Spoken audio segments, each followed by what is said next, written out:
اور اس کو ہم نے تفصیل سے ڈسکس کیا ہے. مولا امیر المومنین سے کبھی ایک یہودی نے سوال کیا اور کبھی عیسائی نے سوال کیا کہ ایک عدد بتائیں کہ جو برابر تقسیم ہو. تو مولا امیر المومنین نے فرمایا کہ تم اپنے ہفتے کے دنوں کو ضرب دو اپنے مہینوں کے دنوں سے، اور مہینوں کے دنوں کو ضرب دو سال کے دنوں سے، یعنی 360 سے. اب جب یہ چیز بیان ہوتی ہے تو ہمارے لوگوں کے ذہن میں بھی سوال آ سکتا ہے، اور بعض وہابیوں نے اس پر اعتراض کیا اور ہم نے پھر اس کا جواب دیا.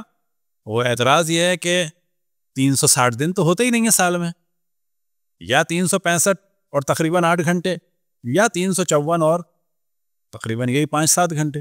لیکن امام نے کیا فرمایا ہے کہ تم اپنے ضرب دو اپنے مہینے سے. تو یاد رکھیں یہ جو پورا ایک جو سرکل ہے یا سمجھے جو پورا دورانیہ ہے کہ زمین سورج کے گرد گھومتی ہے، اس کو جو ڈیوائیڈ کیا جاتا ہے یہ دنیا کے مختلف کیلنڈر، اس میں مہینوں کی تعداد سب کی 12 نہیں ہے. لیکن امام نے کیا فرمایا کہ اپنے ہفتے کے دنوں کو اپنے مہینے اور اپنے مہینے کے دنوں کو کس سے کرو ضرب؟ اپنے سال کے دن سے.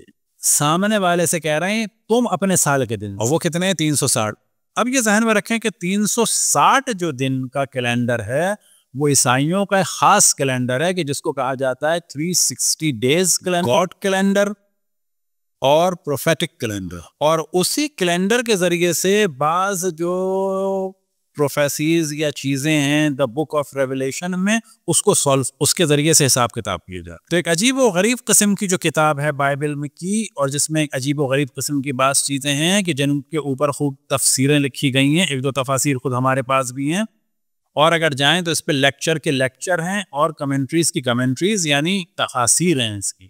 وہ ہے دا بک آف ریولیشن کہ جو لکھی ہے یوحنا یعنی جون نے. 12واں جو چیپٹر ہے وہاں پر ایک خاص موضوع ہے کہ اگر بھی اس وقت بھی آپ بیٹھ کے وہ کرنا چاہیں تو کوئی ایسی بات نہیں ہے. وہ آ جاتا ہے کہ وہاں پر ایک مکاشفہ ہے ایک خاتون کے بارے میں اور ایک اجدہے کے بارے میں، the lady of the heaven. And اگر آپ یہ بھی لکھیں گے جا کے گوگل میں لیڈی اور ڈریگن تو فوراً آپ دیکھیں گے ہزاروں تصویریں آئیں. فوراً آپ دیکھیں گے کہ لیکچر کے لیکچر کتابوں کی کتابیں آ جائیں گی. صرف آپ لکھیں the lady of heaven and dragon. تو جو 12واں چیپٹر ہے دا بک آف جون کا، صلوات پڑھیں بر محمد والے، تو اس میں جو موضوع نکلتا ہے وہ آپ کے سامنے بیان کرتے ہیں. کیونکہ جب کبھی آپ کی بات ہو دیگر مذاہب سے تو بعض دفعہ پھر وہ چیزیں بیان ہونی چاہیے کہ جس کا ان سے تعلق ہے.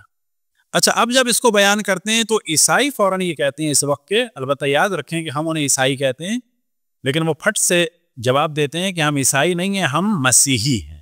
اس پر بھی ہمارے ایک پورا لیکچر ہے. اگر آپ دیکھیں کہ حضرت عیسیٰ کا اصلی نام تو مسیح ان کا نام نہیں ہے، مسیح ان کا ٹائٹل ہے، یعنی مسایا. نام جو ان کا ہے وہ یسوس، حیسوس، ایسوس. لہٰذا ایسوس جو ہے آپ کو ابھی بھی اسپینش لوگوں میں ملے گا، اور ایسوس کا جو عربک میں جو لکھا جاتا ہے وہ عیسیٰ ہوتا ہے. جیسے کہ ابراہم کا ابراہیم، یعقوب کا جیکب، اسماعیل کا اشمعیل، اسحاق کا آئزک، یوسف کا جوزف. جو اسپینش ہیں ان میں آپ کو ایک لفظ ایک نام ملے گا جو بہت مشہور، اور ہر خاندان میں 2-3 نام ہوتا ہے. اگر آپ کا کبھی تعلق رہا ہو اسپینش لوگوں تو وہاں پر آپ کو ملے گا کیا؟ ہوزے جو ہے وہ اسپینش ورلڈ میں یوز ہوتا ہے کس کے لیے؟ یعنی جوزف کے لیے. تو عیسیٰ کے لیے بھی ان کے یہاں جیزس یوز نہیں ہوتا، اور جیزس تو نام بھی نہیں ہے، ٹائٹل ہے. ان کے یہاں یوز ہوتا ہے ایسوس. آپ کو کبھی بھی کوئی ملے اسپینش تو اس سے پوچھیں کہ تمہارے نام ہے ایسوس، کہے گا ہاں. پوچھے کس کا ہے تو کہے گا جیزس کرائسٹ کا نام. اور واقعاً صحیح ہے کیونکہ حضرت عیسیٰ کا نام ایسوس سے عیسیٰ ہے.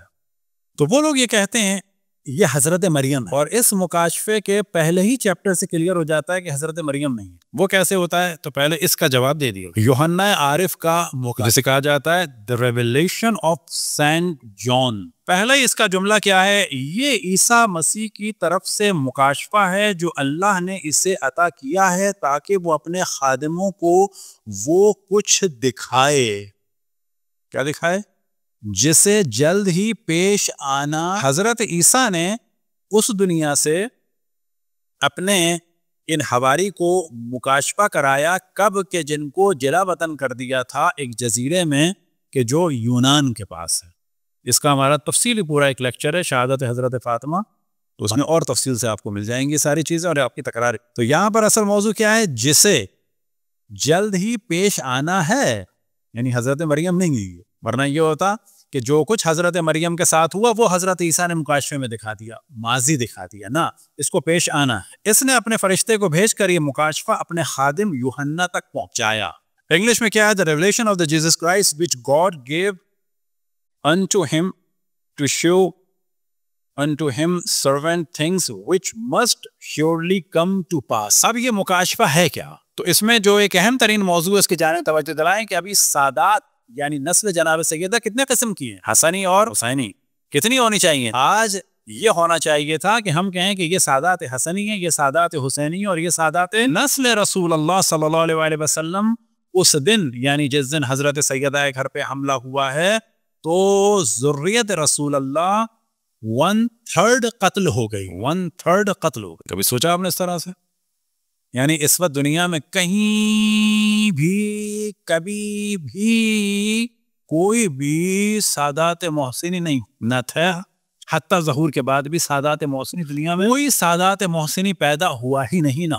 تو پہلی چیز ذہن میں رکھیں کہ جس دن حملہ کیا ہے کہ خداوند تبارک و تعالیٰ کی اور تمام ملائکہ کی اور تمام اوصیاء کی اور تمام مومن جن و انس کی، تمام انبیاء، تمام اوصیاء اور تمام مومن جن و انس کی لعنت ہو دشمنان محمد و آل محمد۔ اب سراج جو لقب ہے قرآن میں کس کا ہے؟ اور قمر جو ہے وہ کس کے لیے؟ امیر المومنین کے القاب میں سے جو آیات کی تعبیر کی۔ اب ان چیزوں کو آپ نے سن لیا، اب یہاں پر دیکھیں تو آپ کو سمجھ میں آئے گا کہ کیا بیان۔ اب آپ کو اگر اس میں سرچ کرنا چاہیں تو اچھا صرف یہ دیکھیے گا وومن اینڈ دا ڈریگن کو سب مل جائے۔ پھر آسمان پر ایک عظیم نشان ظاہر ہوا and there appeared a great wonder in heaven۔ اب یہ گریٹ ونڈر کیا تھا؟ ایک خاتون جس کا لباس سورج تھا، اس کے پاؤں تلے چاند۔ اب یہ اس طرح ترجمہ ہوا ہے، یعنی سورج نے گھیرا ہوا ہے اور چاند پر کھڑی ہوئی، اور اس کے سر پر 12 ستاروں کا تاج ہے، اس کا پاؤں بھاری ہے یعنی، اور جنم دینے کے شدید درد میں مبتلا ہونے کی وجہ سے وہ چلا رہے۔ پھر آسمان پر ایک اور نشان ظاہر۔ اب اس کو انگلش میں ہم نہیں پڑھ رہے کیونکہ اور ٹائم جائے گا، لیکن کوئی اس کو پڑھنا چاہے تو the book Revelation of John chapter number 1 اور چیپٹر نمبر 12 کی فوراً ابتدائی میں۔ پھر آسمان پر ایک اور نشان نظر آیا۔ وہ کیا نشان ہے؟ ایک بڑا اور آگ جیسا سرخ اژدہا یعنی وہ ڈریگن، اس کے 7 سر اور 10 سینگ تھے اور ہر سر پر ایک تاج تھا۔ اب یہاں سے اشرف الانبیاء 1/3 نسل قتل ہو گئی۔ اس کی دم نے ستاروں کے تیسرے حصے کو آسمان پر سے اتار کر زمین پر پھینک دیا۔ آسمان کے 1/3 ستارے توڑ دی۔ اب یہاں پر مسیح بار بار اصرار کرتے ہیں کہ یہ حضرت مریم ہے، لیکن بعد میں کیا آتا ہے؟ پھر اژدہے کو خاتون پر غصہ آیا اور وہ اس کی باقی اولاد سے جنگ کرنے کے لیے چلا۔ تو یہاں پہ پتہ چلا کہ حضرت عیسیٰ تو ایک تھے، یہ باقی اولاد بھی اس خواتین کی تھی، اور یہ جنگ جو ہے چلتی چلی جائے گی۔ پھر انہی خاتون کی نسل سے ایک بچہ ہوگا جو کیا کرے گا؟ خاتون کی اولاد وہ جو اللہ کے احکام پورا کر کے عیسیٰ کی گواہی دیتے ہیں، پھر اسی خاتون کی نسل سے کیا ہوگا؟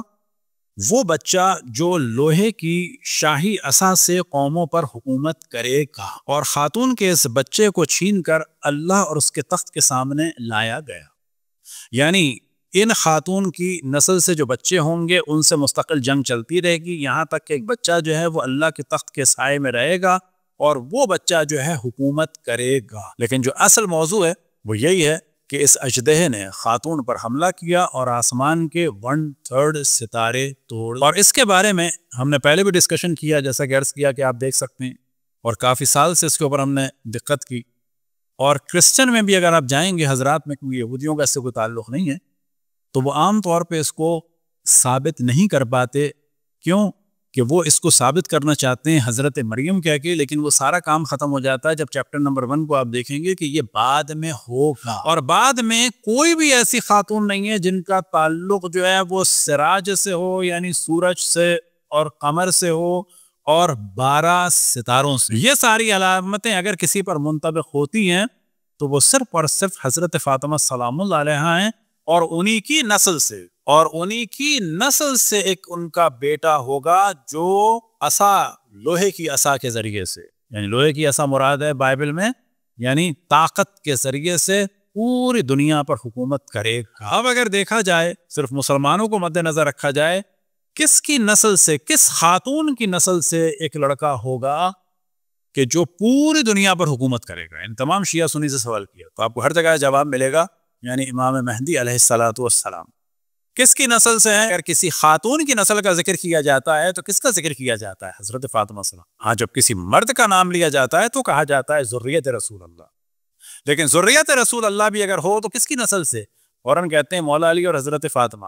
مولا علی کی نسل سے بھی کیا کہ بات مکمل نہیں ہو پاتی، کیوں؟ کیونکہ مولا امیر المومنین کے تو اور ازواج سے بھی بچے تھے۔ مولا علی کی ذریت کے بعد فوراً شرط لگائی جاتی ہے، قید کیا جاتا ہے تاکہ بات جو ہے کہیں اور تک نہ جائے۔ فوراً کہا جاتا ہے کہ یہ جو مولا علی کی نسل سے ہوں گے لیکن یہ مخصوص ہوں گے حضرت فاطمہ سلام اللہ علیہ کی نسل۔ تو یہاں پہ کہا جا سکتا ہے کہ فضائل اہل بیت علیہم السلام اللہ سبحانہ و تعالیٰ نے مختلف جگہ پر چھپا کے رکھے ہیں تاکہ وقت آنے پر حجتیں تمام